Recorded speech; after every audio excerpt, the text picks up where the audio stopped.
They say the woods are silent now, but no one talks about what silenced them. I thought I was ready to tell you what happened near Rib Mountain. But first, you need to understand what we awakened out there. Something ancient, something buried beneath bones and blood. This is the tale they never wanted told. This is War Howls Beneath the Pines, a cursed story of werewolf versus dogman, of lycanthrope mythology, of full moon horror and supernatural survival in the darkest stretch of Wisconsin forest. It began with the screams. A park ranger found a hiker's corpse near a glacial rock bed, half-eaten, spine bent backwards like something had chewed its way down. His eyes were gone, his bones carved, not by teeth but tools. Primitive, ritualistic, runes burned into marrow. Locals shrugged it off. Just another ghost story. A black bear maybe, but we wanted answers. A documentary crew, chasing vanishing towns and Wisconsin urban legends, came to film what they called the Rib Mountain disappearances. A clean title, good clicks. They never meant to find what was left behind. We set up near an old logging road choked in fog, pine needles thick like burial shrouds. Abandoned barns stood skeletal in the trees. The land felt watched. Our sound guy, Reese, was the first to feel it.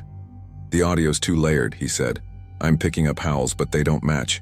One sounds like a wolf, another like a man, and something else. We joked. Paranormal nonsense. But that night, around the fire, we heard it for ourselves. Deep in the pines. A howl, high and sorrowful, followed by another and another, stacked on top of each other. A triple-toned scream echoing through the woods. No echo, no wind, just raw, primal terror. The next morning we found the first circle. Animal, bones arranged perfectly in a spiral near our gear. At the center, a black stone the size of a skull. Warm, pulsing. We didn't know it then, but we had stumbled upon a desecrated den site. A sacred battlefield between creatures older than any human myth. We had triggered something buried beneath lichen-covered ruins, beneath rotting pine, beneath centuries of forgotten screams. Long before settlers carved trails through the Northwoods, 3 primal bloodlines ruled these lands. The werewolves, feral kings of territory, bound to the moon and blood oaths. The dogmen, bipedal nightmares, born of mimicry and fear, howling without honor. And the lycanthropes, spiritual mistakes, mutated from ancient rituals, creatures that never die, only rot and return. And now, the blood moon was rising again. We thought we were filming a ghost story. What we found was war. If you're still listening, mark your presence, like a name scratched in stone. Like, share, subscribe, before they find out you've heard the truth, because once you hear the howl, you're already part of it. We camped near the tree line just outside the old lumberyard ruins. Pines swayed without wind. The air felt too dense, like it was pressing against our lungs. Reese kept listening to the static. Something's in the noise, he muttered, isolating audio spikes like he was peeling back skin. Every night the same sound pattern repeated. 3 tones, layered like a chord. Man, beast, and something wrong. We should have left, but Nina, our archivist, was obsessed. She'd unearthed a 1907 map showing the area once labeled Wargrot, scrawled beside the phrase, "Site of the falling stone, blood born beneath, bark." That night, she found the circle. Just beyond the firelight, in a hollow marked by fallen antlers and charred moss, were bones. Hundreds of them, arranged in spirals, stacked like ritual offerings. At the center stood a totem, fashioned from animal skulls bound in human hair. Reese wanted to burn it, but Silas, the host, said, "No, we film, we document. That's what we're here for." So we filmed. That was our mistake. Then the dreams began. Jake, the cameraman, woke up screaming, his fingernails cracked and black. "I was running, through trees, on all fours," he said, breathless. "I caught something. I ate it." We laughed it off. Production stress, bad meat. But Marla's behavior changed too. She growled in her sleep, her eyes twitched toward any sudden movement. She stopped speaking mid-sentence, then didn't remember she'd spoken at all. I checked our gear that morning. Every compass spun. Our drone footage returned warped. Twisted trees shaped like rib cages. Symbols burned into bark. Runes. Then came The blood. Jake vanished for half a night. We found him by a frozen creek at dawn, shirtless, panting, skin lacerated in a spiral down his spine. His palms were covered in blood. Not his. He didn't know how he got there. But when we played back his body cam footage, it glitched, stuttered, then cut to a single frame, a monstrous silhouette. Tall, hunched, furred, with glowing yellow eyes just behind him. We tried to leave. The van's battery was melted, not drained, melted. The hood split down the middle like it had been peeled apart by claws.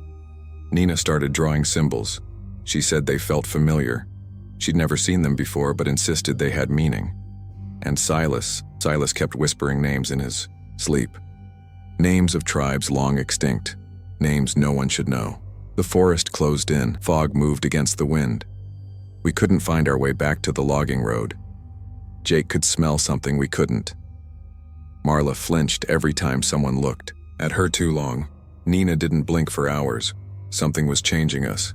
Not fast, not loud, but deep under the skin. Some legends say you're born cursed. Others say the woods choose you. But in those pines, truth bends, memory lies, and blood always remembers. The turning point was when we found the stone, buried just below the totem site. Silas unearthed it by accident. A black, glassy fragment, warm to the touch, pulsing like a heartbeat. Nina said it was meteorite. I say it was a warning. Silas clutched it and his eyes rolled back. He whispered, 3 rise beneath the blood moon, but one shall end them all. When he came to, he didn't remember speaking, but the phrase burned itself into our minds. 3 rise, 1 ends. And with that, the fog rolled in thicker.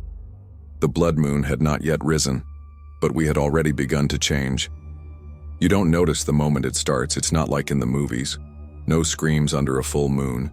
No quick flash of fangs. It's quieter, hungrier. It begins in the bones. Jake stopped sleeping altogether, just walked in circles around the camp, pacing like an animal on the edge of a kill. He didn't speak, not anymore. He scratched his arms raw, said his skin itched from the inside. Then came the howling. One night, just before dawn, the forest answered him, 3 distinct voices. One deep and guttural, one shrill and wet, one dry, hollow, almost human. The air felt too still after that, like the trees were holding their breath. Nina tried to leave the camp perimeter, to map the runes, she said. She came back trembling, her clothes torn, hands shaking. She swore she saw a figure standing in the fog, 8 feet tall, antlers for a crown, and a mouth that didn't close.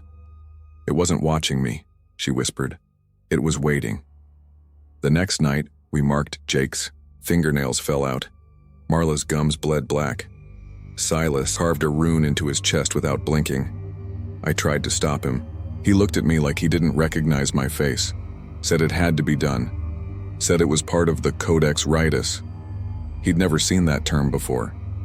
But when Nina pulled out one of the old ritual books from the archives, it was right there, burned into the page. The forest began to rot, not decay, rot. Fungus crawled up trees that hadn't been touched in years. Pine needles turned black. Flies swarmed where there was no blood. The land was rejecting us, or preparing for something else. In the den site, it changed. The totems grew taller, rearranged themselves. One night we found a fresh spine woven into the bone spiral, still wet. No one was missing. Not yet. Then came the first transformation. Jake stood over the fire, shirtless, eyes distant. His back arched unnaturally, vertebrae popping like knuckles. His chest widened, his limbs twitching. He screamed, and it echoed with layers, like something else screamed through him. His mouth opened wider than a human jaw should. We held him down, tried to calm him. His eyes were gold. Fur erupted from his arms in patches. Muscles pulsed and tore his skin from beneath. His fingers cracked, nails curling into claws. Then, just like that, he collapsed, shaking, weeping. I smelled everything, he said. I heard the war. We didn't know what that meant. Not yet. That same night we reviewed the camera footage. There was a single frame, almost too fast to catch. A hulking shape behind Nina, shadowed, half human, Half wolf, but not quite either. Glowing white eyes with vertical pupils. The footage stuttered and returned to normal. But in that frozen frame, the figure was reaching for her. Marla grew worse. She stopped responding to her name, licked blood from her hands after biting her lip, started mimicking people's voices. Once I heard her whisper my own voice back to me word for word, 10 seconds before I said it.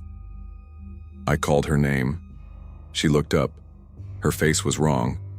Her eyes were black, glossy, unblinking, like a predator, like something that had learned to wear skin. The forest wasn't just haunted. It was a memory, a battlefield repeating itself, reaching into our bones to finish what was never ended. We were being split, claimed Jake by the werewolves, noble but savage Marla by the dogman mimic beast driven by fear, Silas by something older. He started drawing runes without looking, in his sleep, on tree trunks, on himself. One of them pulsed. When we looked it up in the codex translation key, it matched the hybrid glyph. The one who ends the blood. It said, the moonborn that devours lineage. That night Silas spoke to the darkness, not to us.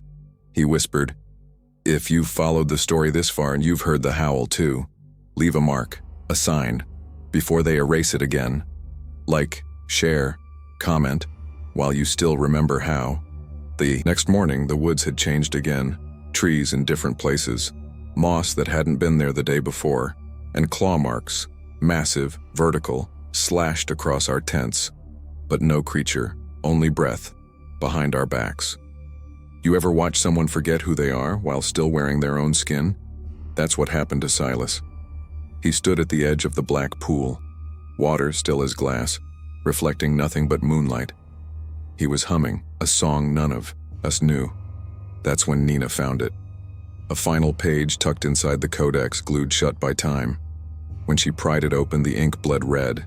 There, drawn in bone char and blood, a creature with 3 heads, one wolf, one man, one rotting, all howling, as one.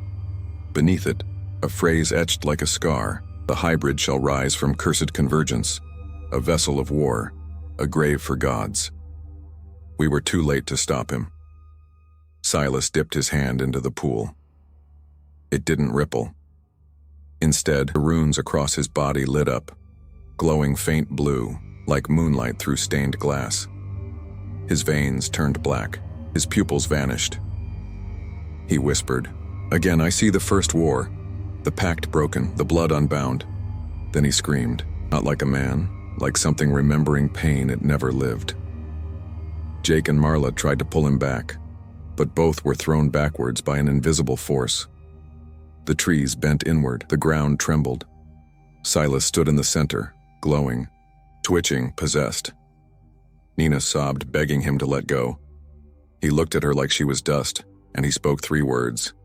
It remembers me. We dragged him back to camp unconscious, bones pulsing with unnatural light, and that night we stopped dreaming. We relived memories that weren't ours. Jake cried in his sleep, muttering ancient names in an unknown tongue. Marla growled until her throat bled. Me? I walked to the woods barefoot, didn't know until the sun came up. Then came the glyph, carved into a fallen birch near camp, 6 feet wide, fresh and steaming. Not with blood, with soul heat. That's what Nina called it. The same glyph Silas had burned into his chest, the hybrid seal, she whispered. He's not being possessed, he's being prepared. We were no longer in a story about werewolves versus dogmen. That was the surface war, the old war. We were in a mythic collapse, a horror older than lineage, a creature made to consume every shifting bloodline, a final silence. And then the woods gave us a choice. Each of us found a totem near our bedrolls. Jake, a silver claw wrapped in rawhide. Marla, a bone jaw dripping sap. Nina, a small velvet pouch. Inside, a tooth that pulsed when touched. Me? Nothing. But in the firelight, Silas's body twitched again, and he laughed in 3 voices. One of them was mine. You've stayed with me this far. That means you've heard it too. The echo, the chord, the layered howl. You're not just a listener. You're a witness, so mark your place. If you've heard my voice, leave a sign, like, comment. Share before the glyph finds you too. The blood moon was rising. The trees were shifting. The past was folding in, and Silas, he was becoming something that never should have walked in flesh again. The trees stopped whispering, they started screaming. We woke to the sound of bones cracking, not from the camp, but from the forest itself. Trees bending at impossible angles, bark peeling like flesh. The sky above Rib Mountain burned a sick shade of violet, and the blood moon was fully visible even though it wasn't supposed to rise for 2 more days. Something was forcing the cycle early. Something was pulling time toward the pit. Jake was gone, his cot torn in half. Claw marks raked across the rocks, not dragging away but tearing outward like something had burst from inside. We followed the trail. It wasn't hard.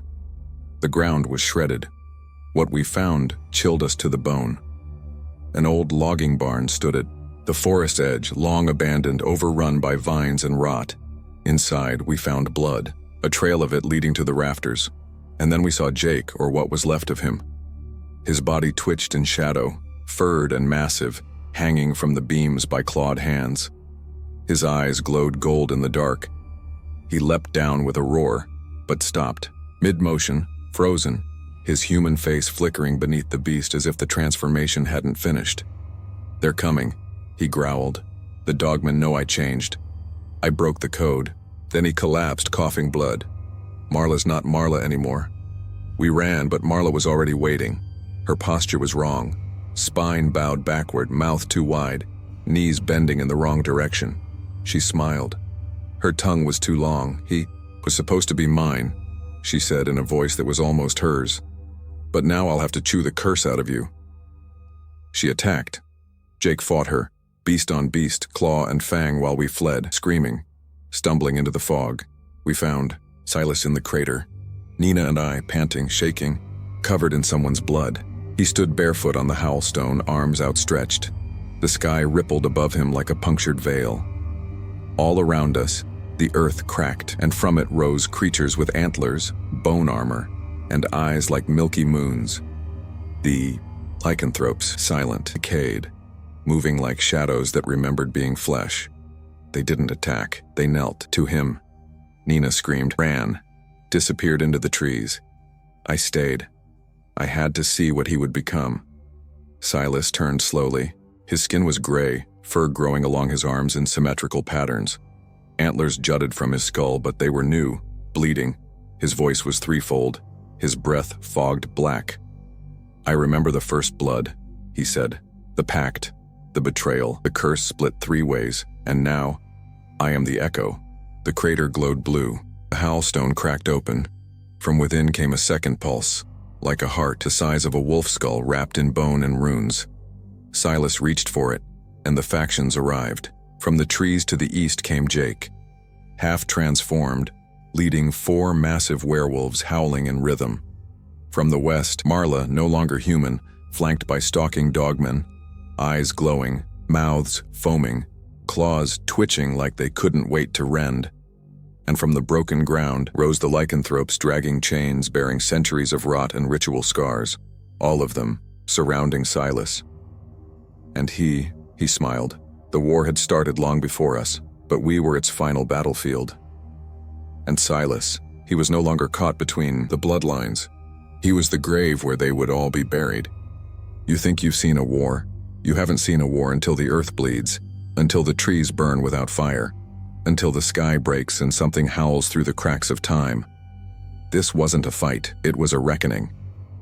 Jake struck first, mid-shift, all muscle and claws leaping across the crater with a feral cry. He tackled one of the dogmen to the ground, ripping through sinew, bones cracking like dry twigs. The dogmen retaliated in a blur, lunging, shrieking, too fast for the eye to track.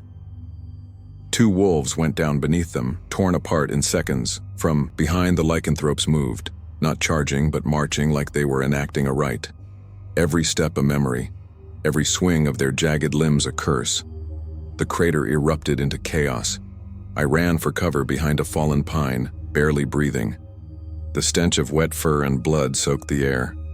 Marla's voice echoed across the battlefield, no longer hers but deep, inhuman. "This is your final howl, moonbound filth?" Jake turned toward her, face halfway between beast and man. "You're nothing but fear made flesh," he spat. Then they clashed, fang against fang, memory against mimicry. And in the center stood Silas, arms stretched, body glowing, face gone, not torn, replaced by something older than the skin it wore. The howl stone cracked again, and from it rose an obsidian crown, pulsing with runes. It hovered above Silas's head, and when it touched him, he screamed, a scream that split the battlefield. All factions froze, even the dogmen whimpered. The lycanthropes bowed their heads. The wolves howled in mourning because they felt it. Something ancient had awakened. Something made from them, but not of them. Silas lifted from the ground, his bones stretching, warping. His spine split in two, curling like a serpent. Fur and skin melted together. His face became a mass of shifting forms: wolf, man, corpse, god, blending, collapsing, rebuilding. Antlers grew from his shoulders, twisting upward like a crown of rot. And from his chest, a gaping maw opened, lined with teeth and a single yellow eye that wept blood. The hybrid beast had awakened, the eye, prophecy fulfilled, not a king, not a savior, a devourer of bloodlines. He fell upon the battlefield with no allegiance. A lycanthrope charged. Silas ripped its jaw clean off and used the spine to impale another. A dogman lunged. Silas exhaled rot and it melted, screaming as its flesh sloughed away. Jake tried to run, but Silas grabbed him by the throat and howled into his face, a layered shriek of every voice that had ever cursed the moon. Jake dropped, human again, eyes wide, tears streaming, lips moving silently. Silas let him fall, not out of mercy, but because the hybrid had no rivals, only roots to burn. The forest caught fire, not with flames but with light, blue, red, silver, and black, ritual colors of every tribe, burning away their history. Nina emerged from the tree line, holding the codex, sobbing. "It wasn't a weapon," she whispered. "It was a warning." She tried to speak to him, to Silas, but Silas wasn't there anymore. The thing that stood in his place looked at her with the eye in its chest and said, "This memory is over." Then the earth opened, the crater split wide, sucking in Totem's bones and the last of the Howlstone. The hybrid turned to walk into the pit, dragging all three factions into the earth with him, clawing, screaming, howling. And when he descended, the trees stood still for the first time in centuries. The blood moon vanished and the forest went silent. That was the last war, not for territory, not for dominance, but for remembrance. And it ended with silence. I don't remember how I got out. I woke up 2 days later on the side of the highway, throat raw, body covered in black dust. The footage was gone. Everyone else gone. But I still hear it at night. The layered howl, not just from the woods, from inside me. Because the hybrid didn't end the war, he became it. They found me wandering Highway 51 barefoot, clothes shredded, whispering names I didn't recognize. The hospital said I was in shock, said the others never checked in, said I was probably hallucinating, but they never explained the black dust under my nails, or the claw marks across my back, or why the pine trees in my room twisted toward me every morning. I went back to the mountain once, months later. The logging roads were gone. The old trailhead was sealed off. Locals didn't even remember the film crew. But I knew where it had been. At the base of a half-burned pine, I found it, a small bone totem, carved with runes, fresh, still warm, and I swear to God, I heard it again. A distant three-toned howl echoing from somewhere deep beneath the mountain. The war wasn't over, just buried. They say the woods are silent now, but silence is never empty. Sometimes silence is the sound something makes when it's waiting. If you've heard everything I've told you, if you've made it this far, then you're part of it now. They know your name, they know you listened. So leave your mark before you forget you ever came here. Leave a trace in the comments. Share this so someone else hears the truth before the next full moon. Because when it rises again, so will he. Maybe now you understand. Or maybe you're just another echo in the dark. Either way, the pines remember. And for those who hunger for more, Step deeper into the shadows with our ultimate werewolf horror playlist, linked in the description. Below, in the world of horror, the scariest things happen when you least expect them. And trust me, you don't want to be left in the dark. Welcome to the darkness.